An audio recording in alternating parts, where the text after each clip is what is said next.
उत्सवानिमित्त कोकणात जाणाऱ्या चाकरमान्यांच्या प्रवासात आता सीएनजीचं विघ्न आलंय। काल रात्री 9 वाजता भांडूपहून कोकणात जायला निघालेल्या गाड्या महाडमध्येच अडकून पडलेल्या आहेत। महाडमध्ये सीएनजी नसल्यामुळे गाड्या पंपावरच अडकून पडल्याचं चित्र बघायला मिळतंय।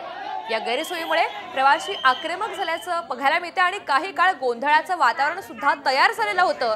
20 तास उलटून सुद्धा नागरिकांचे हाल सुरूच आहेत।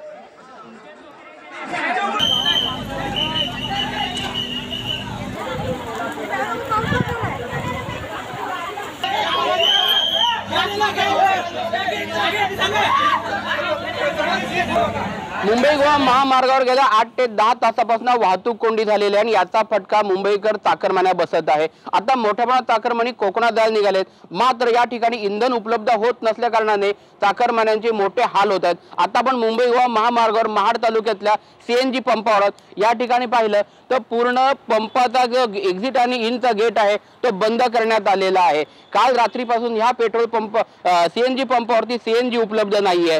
परिस्थिती या ठिकाणी जर का माणसाने विचारली तर इथल्या चालकांचं म्हणणं असं आहे की रात्रीपर्यंत या ठिकाणी सीएनजी उपलब्ध होता, मुंबईवरून सीएनजीच्या गाड्या निघाल्या आहेत, मात्र वाहतुकीमध्ये सीएनजीच्या गाड्या अडकल्याने या ठिकाणी सीएनजी उपलब्ध होत नाहीये अशी परिस्थिती आहे। मुंबई गोवा महामार्गाच्या वाहतूक कोंडीमुळे तासनतास मुंबईकर चाकरमान्यांचे खोळंबा होत असताना आता ही एक नवीन वेगळी समस्या इंधन तुटवड्याची मुंबई गोवा महामार्गावर वाहतूक कोंडीमुळे निर्माण झाल्याचं चित्र दिसत आहे। सचिन कदम, साम टीव्ही, रायगड।